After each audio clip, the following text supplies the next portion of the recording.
बेटा जितना भी मैंने अभी तक पढ़ाया वो बहुत बेसिक्स था। अब मैं स्टार्ट करने जा रहा हूं parametric form. Parametric form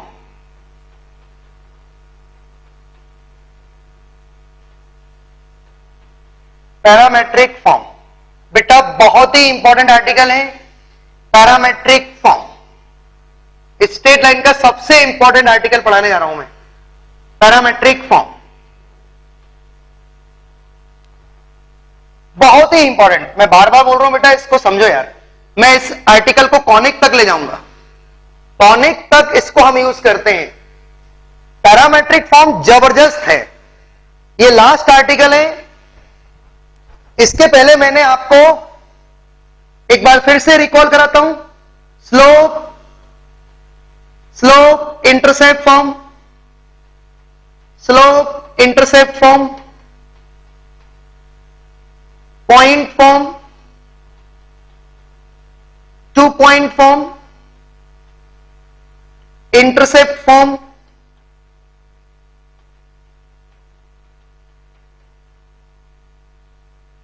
general form, normal form. इतने फॉर्म मैंने आज आपको पढ़ा दिए और बेटा इन पर मैंने इलस्ट्रेशन भी करा दिए। सबसे इंपॉर्टेंट है पैरामेट्रिक फॉर्म। अब ये क्या चीज है देखिए, पैरामेट्रिक फॉर्म क्या होता है बकायदा पूरा मैं एक्सप्लेन कर रहा हूं और इसका यूज जबरदस्त है पूरे कोऑर्डिनेट ज्योमेट्री में। तो वो देखिए क्या है बेटा, इस आर्टिकल से हम क्वेश्चन को बहुत इजीली सॉल्व कर लेते हैं। तो कंसेप्ट तो बहुत सिंपल है। इधर देखिए, if line passing through x1 y1 making an angle theta with x axis, making an angle theta with x axis। बेटा कंसेप्ट क्या है सुनिए। हम क्या करते हैं, ये जो गिवन पॉइंट है, गिवन पॉइंट और ये गिवन डायरेक्शन है, गिवन डायरेक्शन,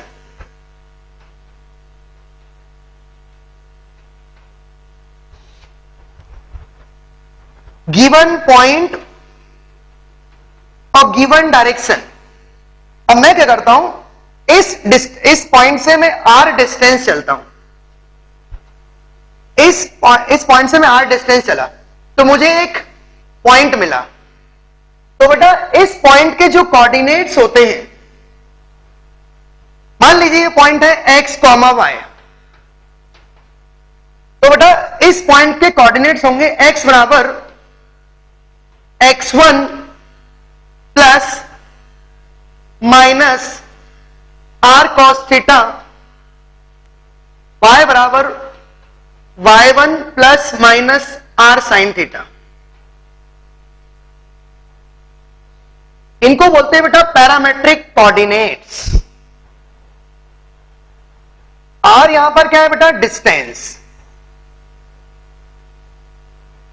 गिवन पॉइंट से हम r चले तो हमें एक पॉइंट मिला और इस पॉइंट के कोऑर्डिनेट्स होंगे ये।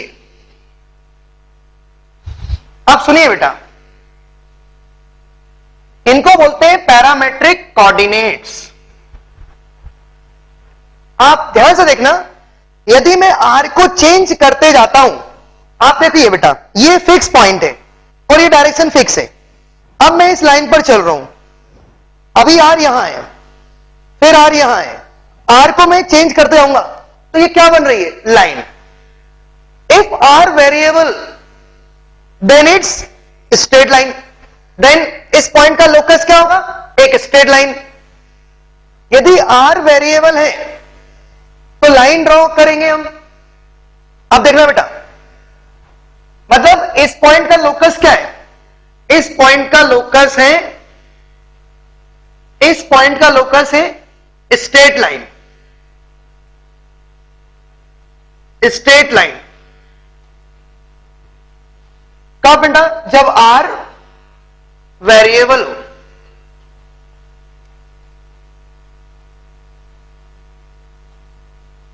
If r variable then locus of this point straight line.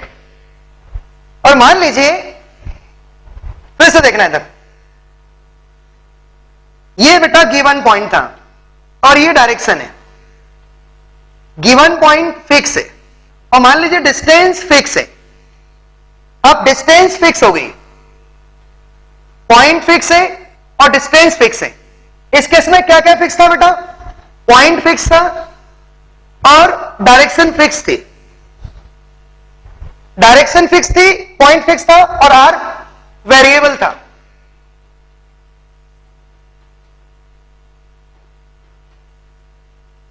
तो इस पॉइंट का लोकस क्या आया? Straight line. और मान लीजिए आर फिक्स है और पॉइंट फिक्स है और थीटा चेंज कर रहा हूं। अब देखना, थीटा चेंज कर रहा हूं, थीटा चेंज करूंगा तो ये पोजीशन, फिर ये पोजीशन होगी, थीटा चेंज हो रहा है बेटा, फिर ये पोजीशन होगी, फिर ये पोजीशन होगी, फिर ये पोजीशन होगी। तो ये क्या बन रहा है? सर्कल बन रहा है। इसका मतलब ये है कि इसी पॉइंट का लोकस सर्कल है और इसी पॉइंट का लोकस स्ट्रेट लाइन है। वो डिपेंड करेगा कि वेरिएबल क्या है। If theta variable, if theta variable, if theta variable, if theta variable, then locus of this point circle।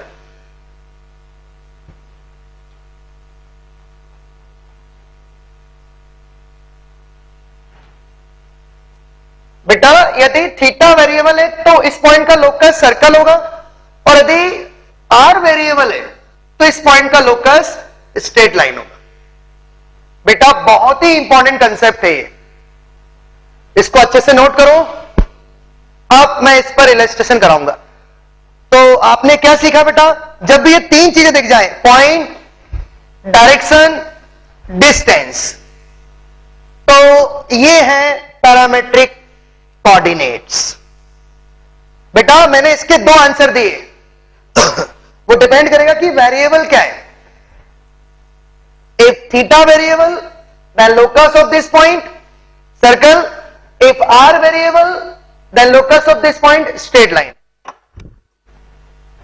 बेटा इसमें आप एक पॉइंट ऐड कर लें कि जैसे ये प्लस माइनस क्यों आया, ये तो मैंने आपको एक्सप्लेन कर ही दिया कि भाई ये डिस्टेंस है और डिस्टेंस इज ऑलवेज पॉजिटिव, तो यहां मैंने मॉड लगा दिया। अब प्लस साइन कब लेना है? Away from given points, away from given points taking positive sign, और towards from given points taking minus sign. Okay, याद रखना बेटा, प्लस साइन कब लेना है? जब आप गिवन पॉइंट से दूर जाते हैं, और माइनस साइन कब लेना है? जब गिवन पॉइंट के पास आते हैं, इस तरीके से। तो बेटा बहुत ही गजब का पॉइंट है ये, इसको बोलते हैं पैरामेट्रिक फॉर्म। अच्छा, यदि इसको स्ट्रेट लाइन के फॉर्म में लिखना है तो इसी चीज को हम ऐसा भी लिखते हैं, x minus x1 upon cos theta बराबर y minus y1 upon sine theta is equal to mod of r। ऐसा लिखो या ऐसा लिखो, एक ही बात है। मैं हमेशा इस तरीके से लिखता हूं, ठीक है बेटा। ये अल्टीमेटली पैरामेट्रिक कोऑर्डिनेट्स है। ये एक पॉइंट नहीं है बेटा, ये कई सारे पॉइंट हैं, क्योंकि यहां पर r वेरिएबल है। If r variable, then locus of this point straight line। if theta variable, then locus of this point। ये देखो थीटा चेंज कर रहा हूं तो एक सर्कल बन रहा है। अच्छा, तो जब थीटा चेंज करेंगे तो ये सर्कल बनेगा, तो इसमें ये r क्या होगा? ये r जो होगा उस सर्कल का रेडियस होगा, और ये जो गिवन पॉइंट होगा ये क्या होगा? जैसे ये सर्कल बन रहा है तो ये क्या हो जाएगा? उसका सेंटर। तो x1 y1 क्या हो जाएगा? x1 y1 सेंटर हो जाएगा, सेंटर ऑफ सर्कल, और r क्या हो जाएगा? रेडियस।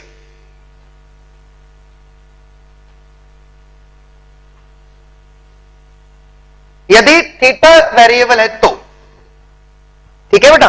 अब इस पर हम कुछ इलस्ट्रेशंस करते हैं। मैं फिर से एक्सप्लेन करता हूं, गिवन पॉइंट, डिस्टेंस, डायरेक्शन। अच्छा, वो डायरेक्शन हमेशा किससे होना चाहिए? With x axis in anti clockwise. हमेशा ध्यान रखना, थीटा जो है वो इंक्लिनेशन है with x axis in anti clockwise. ये जो थीटा है वो इंक्लिनेशन है। ये क्या लिखा है बेटा? x बराबर x1 plus minus r cos, y बराबर y1 plus minus r sine. Where x1 y1 given point, where r distance, distance point direction. जब ये तीनों चीजें दिख जाएं तो इमीडिएटली